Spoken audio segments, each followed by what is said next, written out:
Welcome back to another episode of Get Rich. I'm your host, Molly Benjamin, founder of Ladies Finance Club. Now, I want you to think about the last time you felt that pit in your stomach when a bill landed in your inbox, or the moment you realized you were robbing Peter to pay Paul. Because today's episode is for that version of you. I sat down with Kristen Hartnett from the Salvation Army's MoneyCare service, a financial counsellor who has spent her career helping Aussies navigate debt without judgment, without shame, and completely free. I always say that financial counsellors are like the angels of the finance world. And if you are someone who's struggling with debt at the moment, whether it's $1 or $1 million, I guess the biggest thing I want to get across in this episode is you don't have to do it alone. Reach out to a debt counsellor. These women and men, they're just amazing. And there's actually so much they can do to help advocate for you. If you know someone in debt, please send them this episode. And if you're enjoying it, please hit the subscribe button, or even better, leave us a nice review. All right, let's get into this week's episode with the gorgeous Kristen. Kristen, welcome to the podcast. Oh, great to be here. Thanks for having me. Okay, so take me back to the moment you decided to dedicate your career to helping Aussies with debt. What was that turning point for you? It's probably a little bit longer than what I'd like it to be. I recall actually being in school, in high school, and doing a commerce class, about year 8. And I remember my year 8 commerce teacher talking about the different costs of things and how you can finance them. And it was at that moment I was fascinated with why people would choose more expensive finance and other things. And I think it was that quest to then understand probably why we did the things we do. And then I think later on I did some work, I did some study at uni, and then I was after having children. My mother was a personal counsellor at Lifeline, and she said, Kristen, there's this job as a financial counsellor. You might enjoy that. So it was probably a combination of those two things that helped me get into it and found my lane and have been inspired by the work ever since. And for Aussies listening who don't know what financial counsellors do or that they even exist, I guess kind of like in 1 or 2 sentences, what do you guys actually do? What I want to say, it's a free independent service that provides information, support and advocacy for people who are finding it tough financially. And what are the real reasons Australian women end up in serious debt? How much of it is actually just about poor spending habits? I guess in my experience, Molly, I can't say I've seen that it's been poor spending habits. Look, I think finding yourself in debt is simple and it's also complex. It's simple in that you go, well, you signed up for it, you've got to repay it. But it's complex in the point of view of life is travelling along and then all of a sudden cost of living happens, petrol goes up, food goes up, you lose a job, you have a sick child. So it's the interplay of the two things that you can find yourself in debt. I think we've got to remember as people, we are always optimistic. When we sign that contract, we believe we can pay it in full. We have full intentions, but life happens. And I think some of the other things are we understand what our regular commitments are financially, but I think we sometimes underestimate what our irregular ones, like medical expenses, car repairs, and that type of thing. So there's little biases and I think little mind hacks that happen. The other thing is you've got to remember it's really easy to spend. It's very enticing. And often when we're buying things and when we're buying it on debt, we're actually buying two things. We're buying the product, but we're also buying the finance product. So we might do research around the product. Yes, we like that, vacuum cleaner, but we may not do research around the way we're financing it. So we're often buying two products in one. If we put on our credit card or buy now, pay later. And, that's just exhausting to do that. And so I think we go, okay, yeah, I'll be right. I can repay that off. And we have that situation. Then something happens and we may not be able to. Yeah, absolutely. What do you think, how does shame and secrecy play a role in making debt worse? And why do people wait so long before they come to you for help? I think as to why do they wait so long to come, a couple of reasons. I think firstly, they don't know we exist. Yeah. It's a free professional service and they don't know we exist. However, we are there. And you can reach us on the National Debt Helpline, 1800 007 007, or MoneyCare, 1800 722 363. The second thing, I do think people are always hopeful and believe they can work their way out of it. Yeah. But financial problems are complex now. When you're dealing with a big organisation, a big corporation, you don't necessarily know who to reach out to. And there is still, sadly, I do think people equate their financial worth with their personal worth. But none of us are the sum of the two. We are all valuable. We are all worthwhile. But our financial situation is not what our personal worth as a person. And I think we all make mistakes, Molly. We can all get it right and wrong. But what differs is sometimes our ability to get out of it. So if we don't have much buffer in our finances, we can easily go, I signed up for it. I made this stupid thing. It's that harsh self-talk. Yeah. And instead of, we've got to be really kind and really compassionate and go, this is where I am at the moment. What's next? What can I do to move forward? So I think we're harsh critics on ourselves for what's a really easy thing to happen. Yeah, I agree. We think we can get ourselves out of the situation. But then reaching out for help does not mean you've failed at all. I think it's, it shows that you are taking responsibility. Yeah, and Molly, I think I remember in sort of early in my working career, it's one of the best questions that I used in nearly every situation. Whenever I get stuck, the question I go, who can help me with this? Yeah. And it doesn't matter it's finance or whatever, but with finance, who can help me with this? Yeah. Because I think we all know our responsibilities, but very few of us know the banker's code, all our rights, the insurer's code, the debt collecting code. We just don't know it. So therefore, we're not really in the position to know exactly how to handle it. But there are free services that can support you.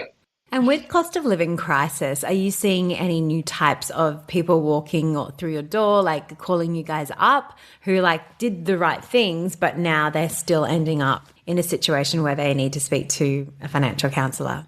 Yeah, we definitely are. I think what we're seeing is people, they've been under the financial challenge for a longer time. There's been no respite. So I think we are seeing new cohorts, like new people connect with us. We don't want them to have to connect with us, but we celebrate that they do. So I think it's the prolonged nature of it for people. And it's just working and it's navigating a few different financial products because buy now, pay later is a really commonly used one, and there's many providers of that product. People don't always know how to navigate that bill or that payment with those providers. So we see people coming in for those, and we do see people on incomes. We do see people who've got steady and stable income still finding it hard to meet the commitments they've got at this point in time. But we are here for them. We are here for all people. Love that. I always call you guys the angels of the finance world. And I guess what are some of these kind of signs that someone should stop Googling and just call a financial counsellor today? I think I would encourage everyone just to reach out. Just make the call. It doesn't cost anything. Sometimes a sign might be a feeling in your stomach. It can be that yucky feeling in your tummy. You go, oh, I don't want to have to do this. If there's a feeling of, oh, I don't know what to do anymore, that's another sign.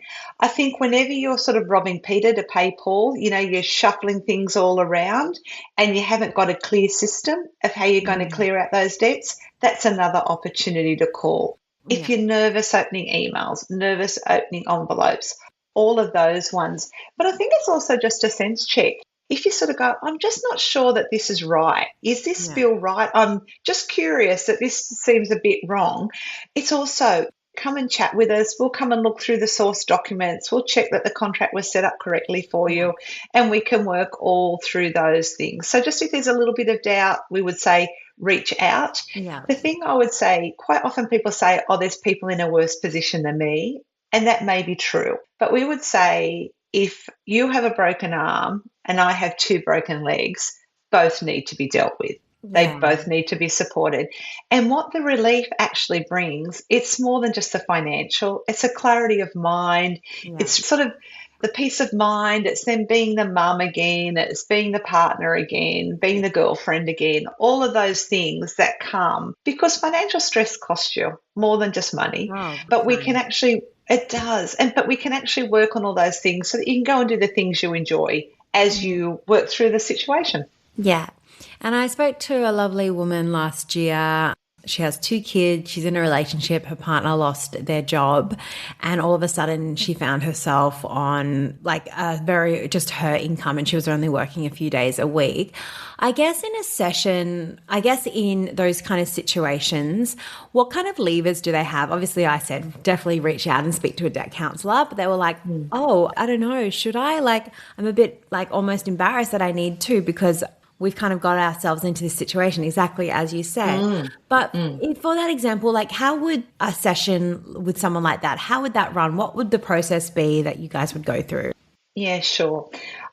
From the beginning, I'm sort of going to start at the end. Yeah. At the end, the comments that we get from everyone is, thank you for your support. I wished I'd reached out sooner. Yeah. Thanks for being non-judgmental. Thank you for treating me with dignity and respect. So I just want to know that's going to be the experience that people will have. Just having a friend walk alongside you doing that and sharing you. From there, we would go in and we would sort of try and understand. We'd paint a picture. We'd understand what's happened to bring you into this situation. We would see what all your commitments are, what your assets are, the money coming in, the money going out. And then we would work through with you establishing what are your goals? What's the one causing you the most worry? But we would also let you know, because we tend to know which creditors are a bit more active at times, and we know which creditors have got hardship departments and easy to talk to. We would sort of go through, let's work out a plan. We look at all the debt sale, but it's all the decisions of the person who comes to see us. It's all their decision. We check that the lending was done responsibly. We'll check out what we can do. And most lenders have hardship provisions. There is legislation that says that they need to support us during hardship. We understand it. Life happens. And so then we would, depending on the situation, if the person wanted to go and advocate on their own behalf with those creditors, they could do it. If they felt that they wanted us to support them, we may do one and then they can copy what we do and do the rest, or we may do it all for them, depending on the circumstances. So I guess what we're doing is painting a picture, quantifying the problem, understanding how it got there, checking the lending's correct, and then making a path forward. So, a problem shared is a problem halved. We see it consistently. And people go, I don't feel as alone, which is excellent. Oh, big time. And you can negotiate, as you said, with creditors and banks on someone's behalf. What generally realistically can be achieved? Like, can you reduce people's repayments for a certain amount of months, or can you negotiate maybe not as much debt? Like, how does it work? Yeah, can I just say it's a case-by-case basis? So it's scenarios. So I guess it depends whether it's a short-term hardship or whether this is probably a permanent change in situations. So on that, sometimes we would get a freeze on payments for a while and ask for a freeze on interest, so there might be a hold. Look, it depends if it's a mortgage. The interest generally gets capitalised, so that means they hold it to the end. It gets shifted along the contract. Sometimes on a credit card, it just may get frozen. So it depends what that looks like. It may be if you happen to have a sum of money that you can offer, we may prorata. So we may offer all of the different creditors X amount of cents in the dollar as a full and final payment. It does vary. I do just want people to know if they are experiencing family and domestic violence, and we are seeing that in our services, and that can be elder abuse or by an intimate partner. It can be from adult children. It is happening. A lot of the creditors have very good hardship provisions. And if the person was comfortable sharing that, we would share that with the provider, saying that this is what they're experiencing at the moment, and we'd work out what that repayment plan could be. It may be nominal or it may be cut in half and a repayment. It just varies, and it depends on what assets you've got as well. So there's a multitude. What I'm saying is there's a multitude of responses that you get to decide what's comfortable for you. Great. In your experience of being a financial counsellor for so long, what are the worst debts you see people get themselves into? Is it the credit cards? Is it the buy now, pay laters? Like, if you had to name a few, what would be the top of your list? I think what we find is anyone that's dealing with second and third tier lenders. they're harder for us to deal with. So can We you give do, an example of yeah, what that might look like? yeah. So it might be a finance company like a payday loan or something like that, because we Yeah. know payday loans are 48%. We know pawnbrokers are, oh, we see examples of 700-800%. We see Whoa. horrendous examples where people do that. So there's mainstream lenders that you know, that you see, they're sort of brands that we know commonly, and they're involved with all dispute resolution schemes. There's accountabilities, there's measures and checks. So they generally tend to be, we can have conversations with them. But there's some providers who are less well known, and like the payday loans and the pawnbrokers, that we find a little bit harder to Yeah. deal with. Look, we have very mixed experience with loans for cars through car finance. Yeah. Sometimes that can be a more challenging one. And so if people are shopping for a car, we encourage them to shop for the motor vehicle they're after, but also shop for your finance. Yeah. Go to your normal bank and see what they're offering as well. Having said that, there may be some affordable car loan finance as well. I can't just sort of sweep that one automatically, but I'm saying you shop for the two products. I think the main thing is, whatever your situation is, reach out. Yeah. Don't suffer in silence. And even if you've signed up for something, because when we're desperate times are desperate measures, and you do what it takes to survive. We get that. So even if you find that, please just reach out, to us. And do you find people like going, well, I'm just going to declare bankruptcy, and you're like, actually, we can help you? Or is sometimes bankruptcy the right decision someone can make? Molly, that's very commonly people come in and say, I think I'd just like to declare bankruptcy. Yeah. And we have and we go, okay, it's one of your options, and let's explore the others. Yeah. Quite often we actually are able to work through the other options rather than the person pursuing bankruptcy. However, sometimes bankruptcy is the best option for people, and it's the one they choose. It's legislation that we have in Australia to protect people who find themselves unable to pay their debts. And what we would say is sometimes it's just the line in the sand and moving forward. There are consequences. It's definitely the one of last resort. Yeah. But as long as you go in informed, knowing the risks, but also the benefits, and you can make an informed decision, we would support you in that process, but give you all the other options before you went that pathway. Yeah. Okay, great. How do you help someone rebuild financially after clearing debt? Because staying out is actually a whole new challenge. Yeah, it is. Look, progress is not linear, is it, for any of us? It's 2 steps forward, 1 step back. So I think what we would do with people is set up systems for success. So we have our financial literacy program called You're the Boss, which people can go on the salvationarmy.org.au website and download and have a look at that. As we set people up for success, life is more than money. It's understanding our money story. So in there we have a thing about understanding your money story, understanding your triggers to spend, understanding your triggers of why you don't reach out for help. They're all part of our financial journey. And so we'd encourage people to do their money story, understand themselves, be kind and compassionate to themselves. Also, know your values. So make sure that your spending is in line with your values. Quite often you can get caught spending on things to, might be just a little bit of belonging or a little bit of keeping up, just subtly. But, know your values and know what brings you joy. And we support people. One of the things, there's a few things that bring resilience and financial resilience to people's lives, or a confidence. And one is the ability to reach out, ask for help when you need it.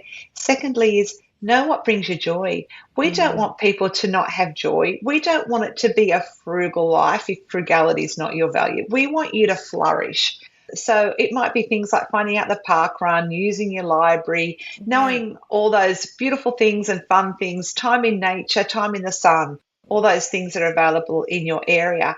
But when we work through, we do quite substantial impact evaluation. And what we see is people move when they go through this.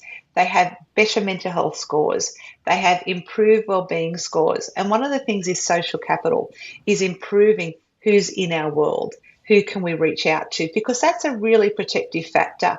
We know that when life gets tough, sometimes someone brings us a meal. That's a lifesaver on some days. And so having that network in your world is how we set people up for failure.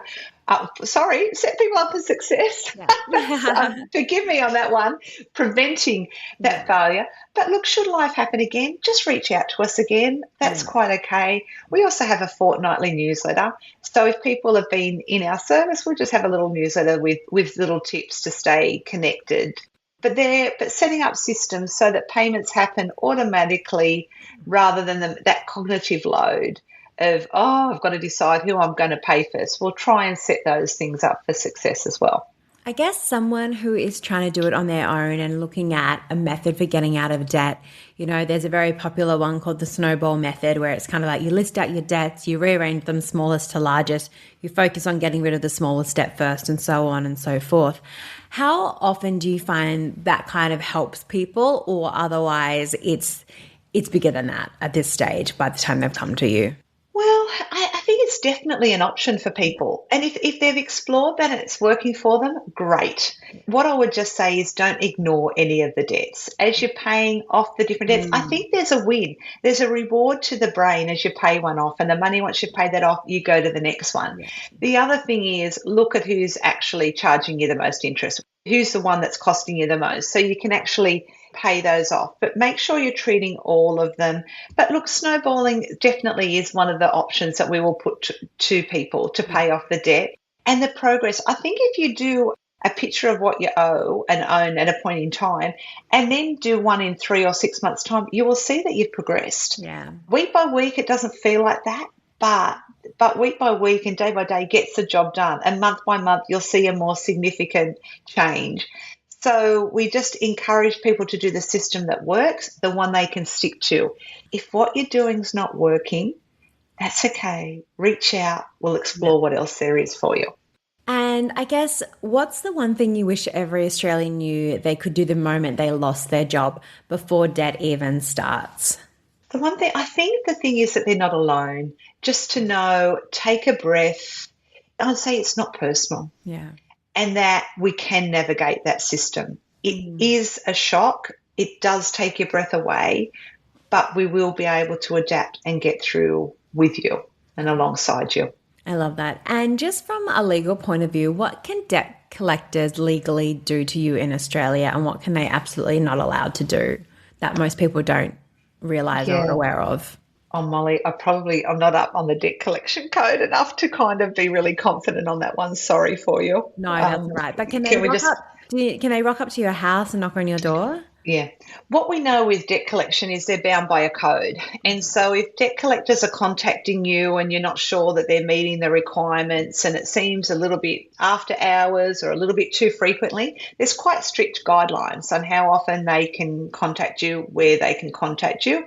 So reach out to your local legal aid service or reach out to a financial counsellor, and they'll be able to tell you what are the realistic expectations that a debt collection company can do. Yeah. Okay. And I guess, are there any government grants or emergency relief payments for people drowning in debt that they don't know they're entitled to? Or is it generally if there's been an emergency or a climate event? There's different grants and rebates available. We know that, and they differ from state to state and from provider to provider. So if it's for your electricity or your water or council rates, contact your provider because there are rebates and grants available. Each state might have support for getting children back into local sport, so go onto your local state and see what there is. The other thing is there is what's called emergency relief. So should you find yourself in a sudden change of circumstances, you could go on to and look up. There's a really good website called Ask Izzy.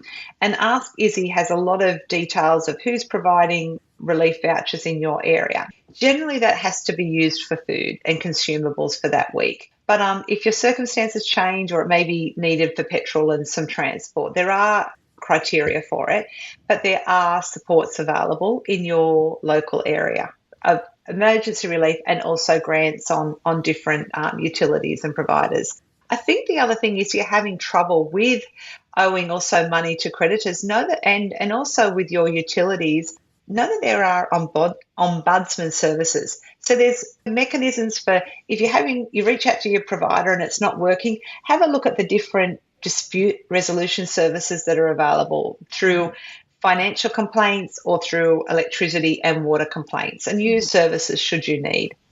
Great. And just final two questions. What would you say to someone listening right now who's too scared to even open their banking app? Oh, I'd say you are exactly who I want to talk to. Yeah. I would say, please ring us, have the call. It's confidential. It's not judgmental. Just say, you don't have to live with that fear and we can work together on it. I'd say it's also normal. We're taking those calls every day, and we're also seeing people who go, I was really scared to ring you, but it's the best thing I've done. So I'd say, thanks for listening. Please just give us a try. It won't cost you anything.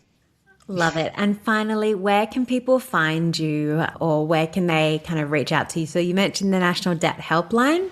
Yes. So there's a couple of ways. So I'm with the Salvation Army with the MoneyCare service. So it's 1-800-722-363, or you can find details salvationarmy.org.au. And appointments can be via phone or in person. It's up to you. We also have a chat, so you can a live chat. So on our website, you can have a live chat if you'd like to do it anonymously, or reach out to the National Debt Helpline, 1-800-007-007, or nd8.org.au, another excellent sort of organisation that supports people through freely, confidentially, professionally, and with no judgment. Awesome. Thank you so much for your time. Oh, thanks, Molly. And we just really encourage anyone, just to say, we are here. You're not alone. It's not a reflection of your competence or your capability. We are here and we want to be there for you. So thanks, Molly. Awesome. God, you guys do such good work.